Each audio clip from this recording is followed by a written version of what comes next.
Hey guys, welcome to Gillz Mentor online e learning platform. I hope आप जहां भी होंगे बहुत अच्छे होंगे। तो गाइस, आज के सेशन में मैं आपको डिटेल देना चाहूँगा। जो सीटेट का एग्जामिनेशन फॉर्म भरा जा रहा है, तो आपको ध्यान रखना होगा कि इसमें क्या क्या आपके लिए इंपॉर्टेंट चीज़ें हो सकती हैं। आप में से बहुत सारे ऐसे स्टूडेंट्स होते हैं जो पहली बार इस फॉर्म को भरेंगे और पहली बार इस एग्ज़ाम को फेस करेंगे। और आपको जैसा पहले भी पता है कि इसका एग्ज़ाम बहुत इंपॉर्टेंट है, खासतौर पर वो स्टूडेंट्स जो कहीं ना कहीं टीचिंग जॉब में इंटरेस्टेड हैं। स्पेशल तौर पर बात करूं तो सेंट्रल गवर्नमेंट के जितने भी स्कूल्स होते हैं, या मैं यूं कह दूं कि जितने भी केवीएस स्कूल हैं या आर्मी स्कूल हैं, ध्यान रखिएगा, या नवोदय स्कूल हैं, तो इसमें आपके पास सीटेट कंप्लीट होना जरूरी है। तो ये कंपलसरी है। तो ऐसा कोई मुश्किल नहीं है कि बहुत बड़ा टेस्ट होगा या बहुत बड़ा मुश्किल होगा। ठीक है, आप में से बहुत सारे स्टूडेंट्स ऐसे होते हैं कि जो जैसे नेट का एग्जाम देने भी बहुत इंटरेस्टेड होते हैं, तो ऐसे सीटेट का एग्जाम भी बहुत ही सिंपल वे में एग्जाम आप दे सकते हैं। तो मैं आपको पूरी डिटेल दूंगा, ठीक है, और बहुत ही इंपॉर्टेंट बातें होंगी, ध्यान देने वाली बातें होंगी कि फॉर्म कैसे भरना है, कौन कौन इसमें फॉर्म भर सकता है, क्या क्या पैटर्न होगा पेपर का, और सबसे बड़ी चीज ये है कि सिलेबस 2019 का क्या होगा, 2019 का सीटेट का सिलेबस क्या होगा, ये फीस क्या होगी, बीएड वाले भर सकते हैं कि नहीं भर सकते, या इसके साथ में और कौन कौन है, या बीएड वाले स्टूडेंट में ये बात करूं कि पहला पेपर दूसरा पेपर दोनों भर पाएंगे कि नहीं भर पाएंगे। इसके बाद में डिप्लोमा होल्डर जो होते हैं, ठीक है, वो लोग भर सकते हैं कि नहीं भर सकते, जो डीएलडी करते हैं वो भर सकते नहीं भर सकते हैं। तो ये बहुत सारी बातें हैं जो मैं आपको पूरी डिटेल के साथ बताना चाहूंगा कि आप इस फॉर्म को भर पाएं या नहीं भर पाएं। तो चलिए गाइस, हम चलते हैं ऑफिशियली नोटिफिकेशन पर, वहां जानते हैं पूरी डिटेल। जैसा कि आपको पता है कि गिल्ज मेंटोर आप तक सबसे पहले सरकारी नौकरी की और पेपर के रिगार्डिंग इन्फॉर्मेशन लेके आता है। आप चाहते हैं कि आप तक किसी प्रकार से न्यूज़ अपडेट होती रहे, तो प्लीज़ इसके लिए चैनल को जरूर सब्सक्राइब करिएगा। सब्सक्राइब करने के साथ में बेल आइकन को प्रेस करना बिल्कुल भी नहीं भूलना है।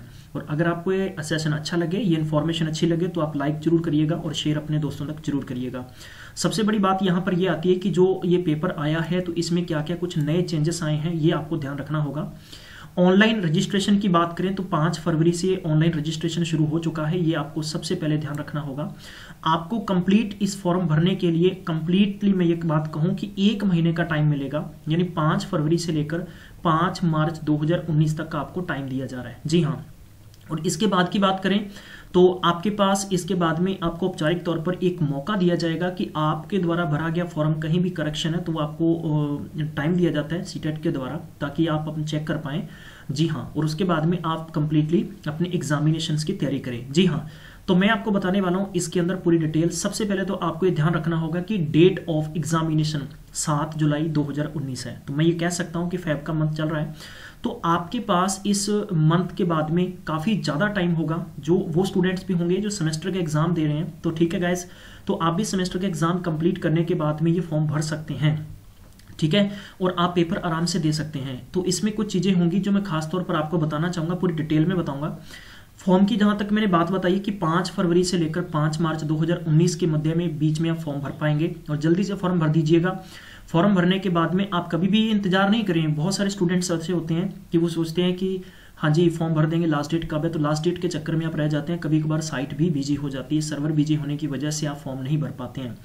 पहला पॉइंट इसमें ध्यान रखना है कि आपको जैसे कि पोस्टल पिन कोड के बारे में पूछा गया है कि ये आपको अच्छे से भरना होगा, और कुछ चीज़ें हाईलाइट वैसी कर रखी थी और मैंने भी इनको थोड़ा सा हाईलाइट कर दिया कि आपको समझने में आसानी होगी।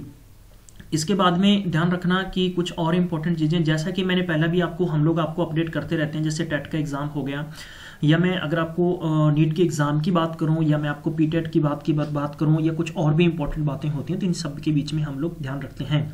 फॉर्म भरते वक्त आपको सबसे अच्छी चीज़ ये ध्यान रखनी है कि आपका 10th क्लास में जो मार्कशीट पे name, father name, date of birth, mother name है, वही आप फिल करेंगे। चाहे वो गलत है चाहे सही है, आप उसको चैलेंज नहीं कर पाएंगे, राइट। तो ये ध्यान रखिएगा, आपको सबसे बड़ी चीज़ ये ध्यान रखनी होगी, ठीक है। उसके बाद में ये जो फॉर्म है, फॉर्म भरते वक्त आपके पास जो डॉक्यूमेंट्स होंगे, चाहे आपकी फोटो होगी, आपके सिग्नेचर होंगे, आपके पास डीओबी प्रूफ करने के लिए जो मार्कशीट होगी, तो अच्छे से ध्यान रखिएगा। आप घर पे बैठ के आराम से फॉर्म भर सकते हैं। इसके लिए आप या तो स्कैन कर लीजिए, ठीक है। और इसमें ध्यान रखना होगा कि पेपर में जो भरते वक्त आप पासवर्ड होगा रजिस्ट्रेशन का, पासवर्ड हमेशा ध्यान रखना। जैसे कि आप जो भी आप पहला अक्षर कैपिटल कर लीजिए, जैसे ए कैपिटल हो गया, बी स्मॉल हो गया, सी स्मॉल हो गया, फिर उसके बाद में 1 2 3 हो गया। फिर आप कोई भी एक यानी एक्स्ट्रा आपको जो की प्रेस करनी होगी, जैसे मैंने @ मैंने कह दिया, या डॉलर का सिंबल कह दिया, परसेंटेज का कह दिया, ये जरूरी है। और ऐसा सीक्रेट पासवर्ड आप रखिएगा। और जिसको याद रखना होगा, आपको ये ध्यान रखना और फॉर्म भरने के बाद में आप अपना प्रिंट आउट भी जरूर संभाल के रखिएगा, ठीक है। ये बहुत इंपॉर्टेंट चीज़ें होती हैं। बाद में आपको बहुत सारे स्टूडेंट्स ऐसे होते हैं, मैंने काफ़ी बार देखा है, जो जिनके मैसेजेस आते हैं, कॉल्स आती हैं, सर मेरा पासवर्ड लॉस्ट हो गया, मेरा प्रिंट आउट लॉस्ट हो गया, तो इसको अच्छे से संभाल के रखिएगा। अब पॉइंट नंबर 2 पे हम डिस्कशन करने वाले हैं कि इसमें फीस क्या होगी। तो जो ओबीसी और जनरल कैटेगरी के स्टूडेंट है, पेपर 1 की 700 रुपये फीस है और दोनों पेपरों की 1200 रुपये फीस होगी। SC ST कैंडिडेट और डिसेबिलिटीज कैंडिडेट हैं जो, ठीक है, PWD है, उनके लिए 600 रुपये फीस होगी पेपर फर्स्ट और पेपर 2 के लिए, राइट। यहां पर आपको कहा गया है कि इधर यानी तो पेपर फर्स्ट या पेपर 2 आप भरना चाहेंगे तो 700 रुपये जनरल और ओबीसी के लिए है, और पेपर फर्स्ट या 2 भरेंगे तो SC ST या PWD के लिए 350 रुपये फीस लगेगी। इसके बाद में डाउनलोडिंग द कंफर्मेशन पेज आपको जरूर रखना है, और इसके बाद में आपको पेपर के अंदर करेक्शन करने के लिए, मैंने जैसे पहले ही बताया था, 14 मार्च के मध्य आपको टाइम दिया जाएगा, कुछ समय दिया जाएगा आपको, यानी पेपर फॉर्म की डेट कंप्लीट होने के बाद में, डेट ओवर होने के लगभग 10 दिनों के बाद में आपको मौका दिया जाएगा कि आपके द्वारा कोई भी अपडेट अगर देखनी है तो आप देख सकते हैं। इसके बाद में पेपर 1 और पेपर 2 की जहां तक बात आती है, कौन कौन भर सकते हैं। पेपर 1 की बात करते हैं। पेपर 1 का क्या क्या इसमें क्राइटेरिया रखा गया है। तो पेपर 1 ध्यान रखना कि इसमें टाइमिंग होगा 9:30 से लेकर 12 बजे के बीच में शेड्यूल ऑफ एग्जामिनेशन का होगा, तो ड्यूरेशन लगभग 2.5 घंटे दोनों पेपर का होगा। पेपर 2 की जहां तक बात आती है 2 बजे से लेकर शाम के 4:30 बजे पेपर होगा। तो ये जुलाई में पेपर कंडक्ट किया जाएगा 7 जुलाई को। ये जहां भी आप अपने सेंटर चूज करेंगे, 3 सेंटर आपके अवश्य होते हैं, चाहे आप नेट का एग्जाम देंगे तो भी होंगे, चाहे आप सीटेट का एग्जाम देंगे तो भी होंगे, ध्यान रखिएगा। और सेंटर हमेशा अच्छे से ध्यान से चूज करके भरिएगा जहां पर आप आसानी के साथ जा सकें, या आपके पास पर्सनल व्हीकल है तो भी ध्यान रखिएगा। अगर आप बाई ट्रेन से बाई बस से अच्छे से रूट जो भी आपका होगा, यानी आपको आसानी होगी, वो ध्यान रख के आप भरिएगा, ठीक है। क्योंकि कभी कभार ऐसा होता है कि हो सकता है कि इस दिन बरसात हो रही हो, तो आप लोग, कोई स्टूडेंट नहीं चाहता कि पेपर के दिन पैनिक हो जाएं, आपका दिमाग खराब हो जाए, तो आप पेपर में बिल्कुल ब्लैंक हो जाएं। तो ऐसी जगह पहले से ही ध्यान रखे भरिएगा। आपको इसीलिए इस वीडियो में मैं सारी कंडीशंस बता रहा हूं, ठीक है। इसके बाद में जहां तक बात आती है, पेपर फर्स्ट जो होगा 1 से 4th क्लास के लिए होगा। पेपर 2 की बात करते हैं 5 से 8 तक होगा। इसमें ध्यान रखना कि एलिजिबिलिटी का आपको वैसे ही भी ध्यान है, लेकिन फिर भी मैं थोड़ी थोड़ी बातें बताता चलूंगा। 2 साल का जिनके पास डिप्लोमा है, DLD, ठीक है, यानी डिप्लोमा इन एलिमेंट्री एजुकेशन के लिए 50% आपके पास मार्क्स होने। अगर आप फाइनल ईयर अपीयर हैं तो भी आप फॉर्म भर सकते हैं। 45% अगर मार्क्स हैं तो भी आप भर पाएंगे। अगर आपके पास NCERT में, अगर आप ध्यान रखिएगा, NCERT की बजाय यहां पर मैं आपको बताना चाहूंगा कि 2 साल का डिप्लोमा, जी हाँ, आपके पास होगा। इसके बाद में अगर आपने BE IED कर रखा है तो भी आप भर सकते हैं 4 साल के अंदर। आप जैसे कि स्टूडेंट्स जैसे डिग्री करते हैं किसी यूनिवर्सिटी से, ठीक है, तो भी कैंडिडेट इसमें एलिजिबल होंगे। BEd अगर कर रखी है 50% कम से कम आपके मार्क्स होने जरूरी है, वो भी इसमें भर सकते हैं। इसके बाद में minimum qualification become the teacher of class 6 to 8 के बीच में जो होगा स्टेज, इसमें आपको क्लियर कह रखा है कि 50% वही कंडीशन है, 1 साल bachelor in education BEd complete हो जानी चाहिए, ठीक है, जिन्होंने पुराने टाइम में किया है।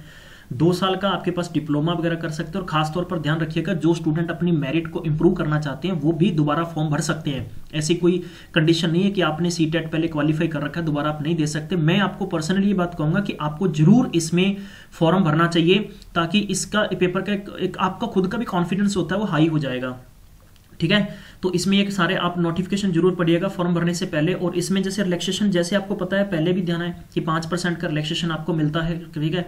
वो स्टूडेंट जो SC ST OBC और डिसेबिलिटीज कैंडिडेट होते हैं तो उनको 5% मार्क में आपको छूट दी जाती है। Structure and content of CTET के बारे में आपको ध्यान होगा। क्लास 1 से पेपर फर्स्ट होगा 1 से 5 तक, और सेकेंड होगा आपका 6 से 8 के बीच में। ये आपको 1 से 5 के बीच में जो पेपर का जो दे रखा है, मैं कह दूं कि सिलेबस आपको दे रखा है, ठीक है। प्राइमरी स्टेज पर आप देख सकते हैं कि 30 MCQ 30 मार्क्स के होंगे। जितने क्वेश्चन है उतने मार्क्स होंगे, तो 1 question carries 1 marks, right.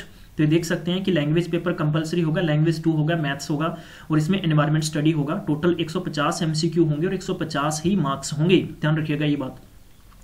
Language की जैसे आपको पता है, लैंग्वेज इसमें 15 लैंग्वेज दे रखी है। तो हमारे जैसे मैं कह दूं कि पंजाब स्टेट से हैं तो पंजाबी लैंग्वेज भी आप यहां पर ले सकते हैं, जो कि 10 नंबर पर आपको दे रखी है। और इसमें बाकी जो है कि आप सिलेबस तो वैसे पता ही, आपको करंट वगैरह पे अच्छा फोकस करिएगा, ठीक है। एज यूजुअल जो पिछले साल का सिलेबस था वैसा ही है, इसमें कोई नया चेंजेस वगैरह नहीं है।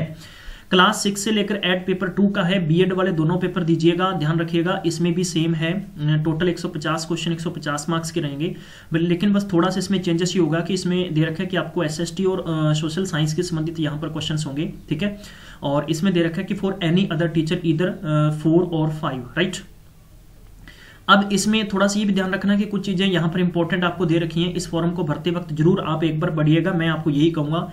ऐसा भी कई बार होता है कि जब मैं आपको कोई इन्फॉर्मेशन दे रहा हूँ तो मेरे द्वारा भी कोई चीज़ गलत बताई जा सकती है या मैं भूल सकता हूँ, तो ऐसा प्लीज़ ध्यान रखिएगा। मैं नहीं चाहता कि आप किसी भी स्टूडेंट इस चीज़ का नुकसान झेलें। लैंग्वेज ऑफ क्वेश्चन होगा, ठीक है, वो बाइलैंग्वेज होगा, हिंदी और इंग्लिश में पेपर होगा, ठीक है। पर्टिकुलर कोई क्वेश्चन होगा इंग्लिश और उसके नीचे हिंदी दे रखी होगी, आपको वही समझना होगा।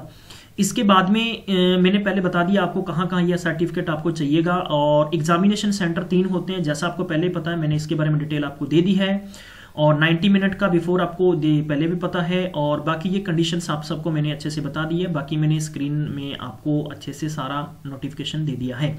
ये सिलेबस दे रखा है, 30 क्वेश्चन है, ठीक है। चाइल्ड डेवलपमेंट एंड पेडालॉजी के संबंधित ये पढ़ सकते हैं आप, ठीक है। एज यूजुअल पहले जैसा ही सिलेबस है। और इस पेपर को कैसे क्रैक करना है, इसके लिए स्ट्रेटजी क्या होनी चाहिए, इसके लिए प्लानिंग क्या होनी चाहिए, गिल्ज मेंटोर आपकी कैसे हेल्प कर सकता है इस पेपर के रिगार्डिंग, ठीक है। हम लोग कोशिश करेंगे और हम लोग आपको जितना भी हो सकता है फ्री में इसके रिगार्डिंग जितने भी MCQ बेस या जो भी स्टडी मटेरियल हो सकता है हम लोग आप तक प्रोवाइड करने की कोशिश करेंगे गाइस, ताकि आपके पेपर में हम लोग थोड़ा सा भागीदार हो सकें आपकी सफलता के लिए। हमें उम्मीद है कि जो स्टूडेंट अच्छे से फॉर्म भरने के बाद में तैयारी करेगा तो आपके लिए कोई पेपर बहुत मुश्किल नहीं है, ठीक है। पुराने पेपर्स पे जरूर रिव्यू करिएगा, चाहे वो नेट का एग्जाम दें, चाहे आप टेट का एग्जाम दें, चाहे PTET हो, CTET हो, कोई भी एग्जाम देते हो तो जरूरी है प्रीवियस ईयर के पेपर्स पे फोकस करके जरूर ध्यान दीजिएगा, ठीक है। जनरल साइंस की जहां तक बात आती है, जनरल साइंस आपके कॉम्पिटिटिव एग्जाम्स के रिगार्डिंग भी इंपॉर्टेंट है। बहुत ही सिंपल से क्वेश्चन आते हैं, इसमें कुछ ज्यादा बहुत लंबी बात नहीं है, ठीक है।